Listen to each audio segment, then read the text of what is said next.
Hello viewers, the last video gave an overview of the life and teachings of Socrates. The crux of Socratic philosophy is that virtue is knowledge. Now if virtue, including political virtue, is knowledge, then the best state is one in which not the majority but the wise rule. A state such as a democracy in which wisdom doesn't reign supreme is, according to Socrates, on the road to perdition.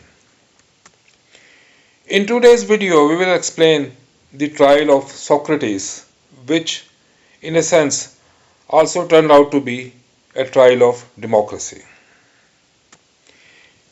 Please like, share, and subscribe to my channel Wisdom of Life. In 431 BCE, Athens and Sparta went to war. This war is known as Peloponnesian War. It's a generation-long war, which is one of the most famous wars in European history. Socrates, being an Athenian, fought bravely in the war. Athens and Sparta were as different as chalk and cheese. Athens was a democratic state devoted to trade and commerce. By contrast, Sparta was a militaristic and despotic state. These two states can roughly be compared with North Korea and South Korea of the present times. A richer and bigger Athens was defeated by Sparta in the Peloponnesian War.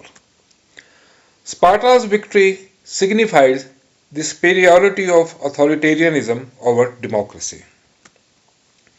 It also testified to Socrates' view that democracy is road to perdition. In 411 BCE, some opponents of Athenian democracy staged a coup and tried to install an oligarchy, meaning a government by the few, but they were overthrown the same year and democracy was restored. Once the Peloponnesian War was over, Athenian democracy set upon targeting its opponents and their intellectual leaders, including Socrates. Against Greeks' belief in many gods, Socrates believed in one god, which also antagonized the powerful Athenians. In ancient Greece, religion meant religion of the state. One night in 415 BCE, many statues of the god Hermes were found to be mutilated, which strengthened suspicions about Socrates' loyalty to the state and its religion. Hermes was not an ordinary god. In Greek mythology, Hermes was the son of Zeus, the chief deity of the pantheon, and was associated with fertility and good luck. Socrates' trial began in 399 BCE. There were three main charges against Socrates. Number one, denying national gods. Number two, setting up his own gods. And number three, corrupting the youth. The prosecutor demanded death penalty for Socrates.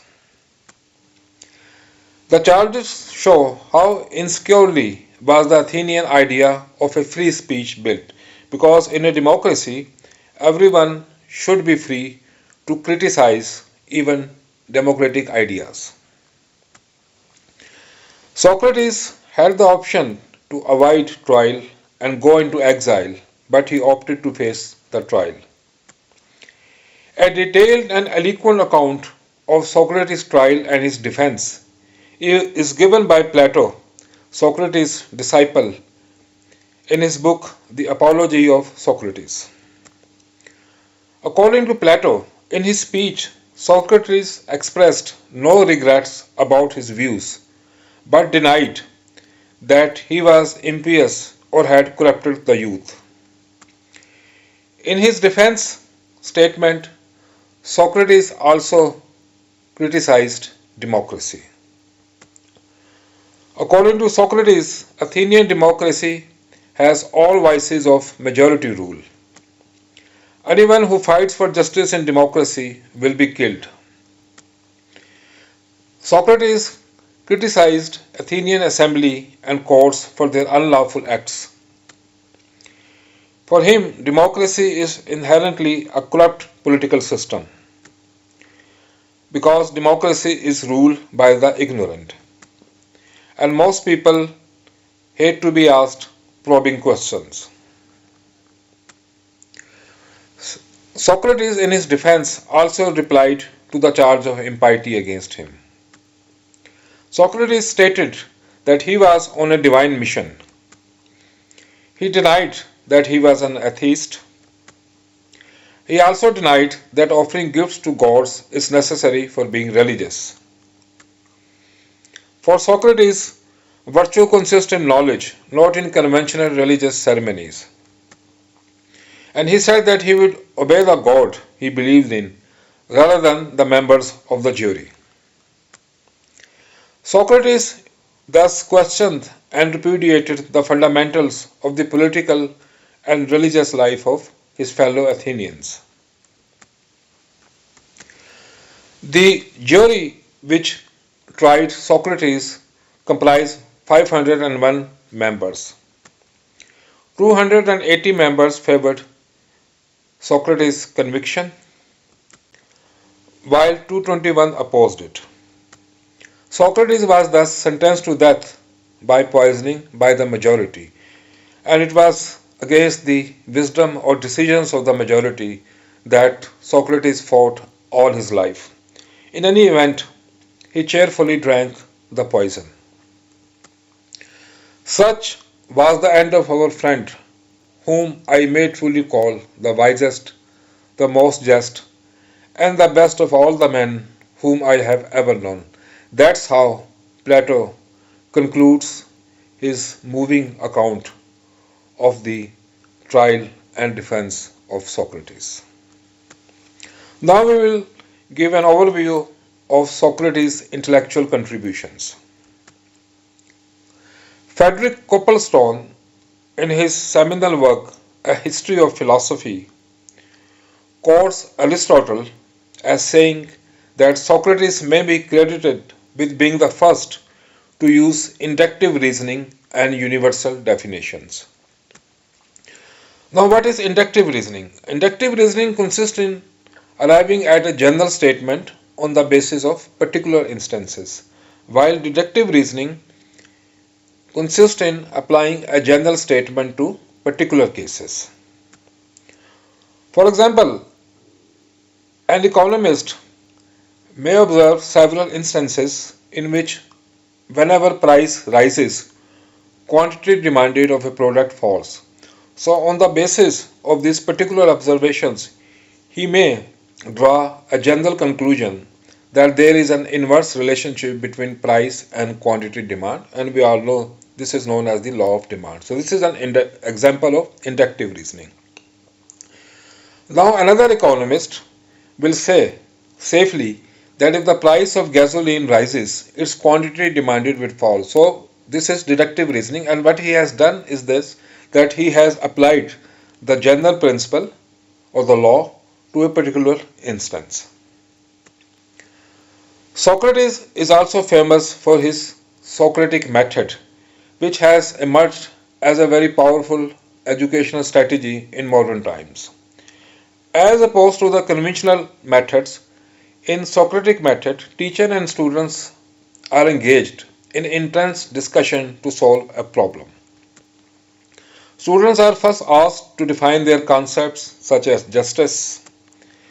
Then they are asked a series of supplementary questions by the teacher. Students are made to realize the inconsistencies or absurdities in their views or definitions, and they are encouraged to rethink and review their concepts.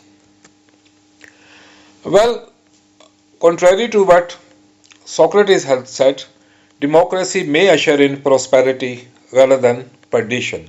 We have the examples of United States and European Union where economic development has been accompanied by or has been the result of our democracy. However, Socrates was right in that in dealing with its opponents, democracy can be as unforgiving and ruthless as despotism. This is borne out not only by Socrates' own trial and conviction, but also by a number of contemporary events. For example, the bombing of Hiroshima and Nagasaki by USA, which was at that time and still is a democracy. I hope you like this video. The next video will describe the life and essential ideas of Socrates' celebrated disciple Plato, who is widely regarded as the greatest philosopher of all times. Please like, share, and subscribe to my channel Wisdom of Life. Thanks for your time.